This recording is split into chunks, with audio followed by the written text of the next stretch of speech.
Hi, I'm Jackie Thelian, and today we're going to discuss whether a career in medical coding would be the right career choice for you. So what is medical coding?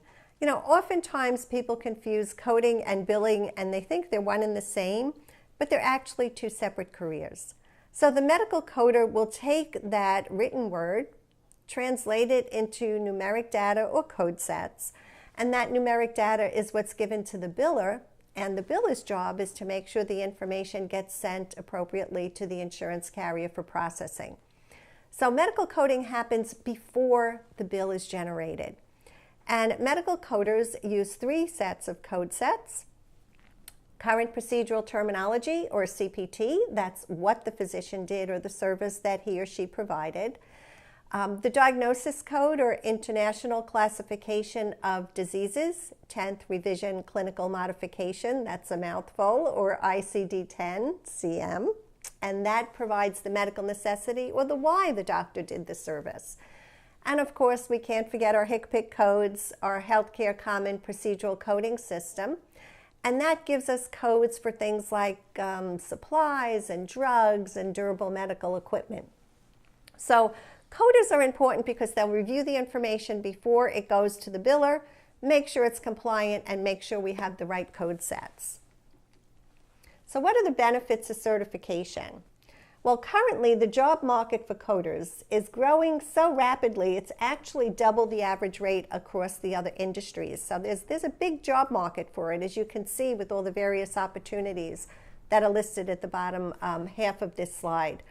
Most importantly to note, though, is that coders who are certified actually get a 30% increase over those who are non-coders. So what are some of the opportunities? Most people, once they become certified, will have no problem finding jobs in a hospital setting or physician practice.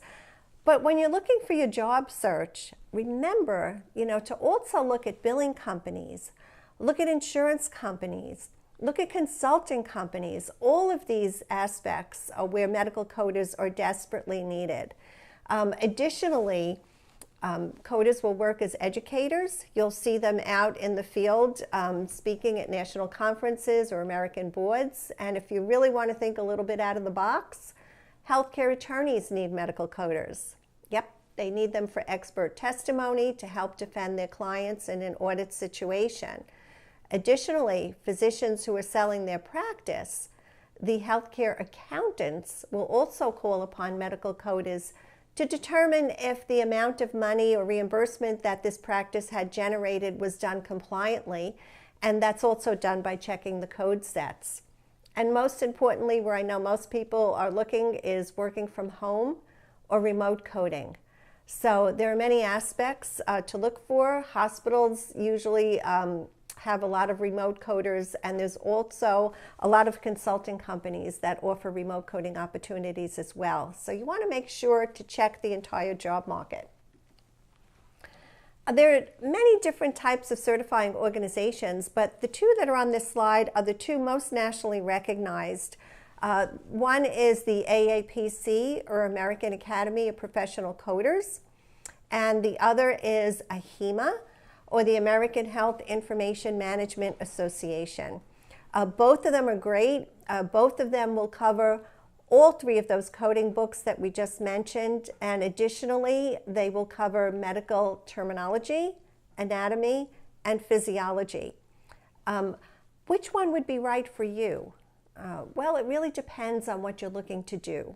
So if you're more hospital-driven, the AHIMA certification would probably be a better choice for you. That focuses more on the diagnostic coding, and that's what seems to be the focus for the hospitals on how they get their reimbursement. If you're looking to work more in an outpatient setting, the CPC credential, Certified Professional Coder from the AAPC, is a good choice. That's really for physician outpatient services, whether they're working in the emergency department or clinic or even hospital setting. There are professional components that would be coded by the CPC as well. The next question I get a lot is, are we going to be replaced by technology? And I think the resounding answer to that is no. Medical coding is really here to stay. First of all, just look at the job market and the opportunity that's out there. But most importantly, we do have a lot of tools, a lot of electronic tools and software that helps us. There's this coding assisted software or computer assisted coding, the CAC. We also have Encoder Pros, and also with the electronic health record. But all of these tools are there to assist the coder, not replace the coder. So none of these tools can actually determine medical necessity. They can calculate for sure, but the human aspect isn't there. Additionally, expert testimony needs to be done by a human or an individual. So coding is definitely here to stay. And with outsourcing as well, while some of the work might be outsourced, most of it is actually the billing that gets outsourced and not necessarily the medical coding.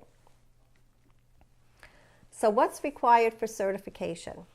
Well, all you need are three things. You need a high school diploma or a GED, membership with a nationally recognized certifying organization, and of course you would need to pass the examination. More importantly are the skill sets of the coder. Coders are usually very detail-oriented people. You should have good comprehension skills, good communication skills, and you need to be a team player. What I always recommend is any course that you're interested in taking, see if you can sit in for 10 or 15 minutes to see if this really is the right career choice for you.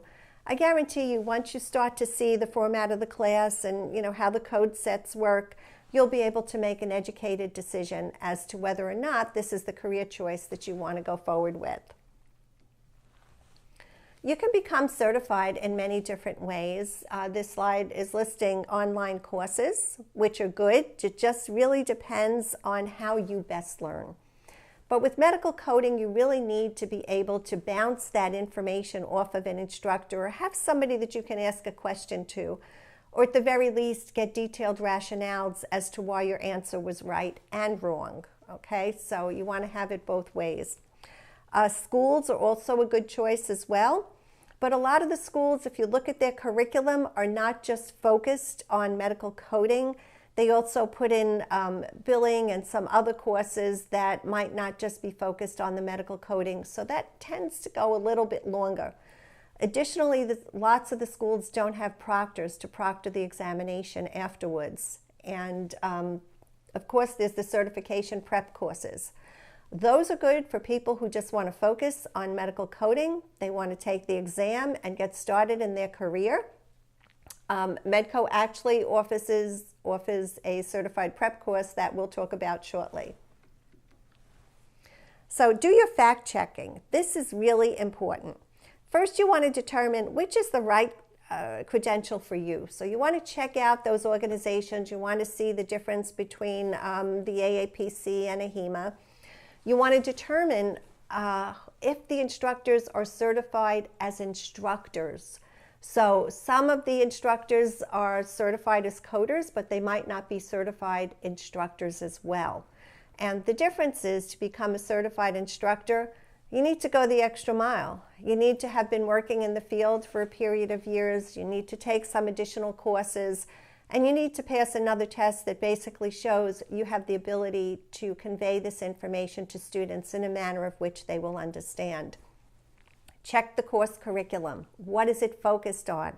Is it really focused on the coding system, or do you have to take billing courses and some other courses as well? And look at the fees. Check to see what's included with the fee that you're paying for that course. So for more information on our course at Medco, we do offer a 16-week course. The next one starts in February of 2018.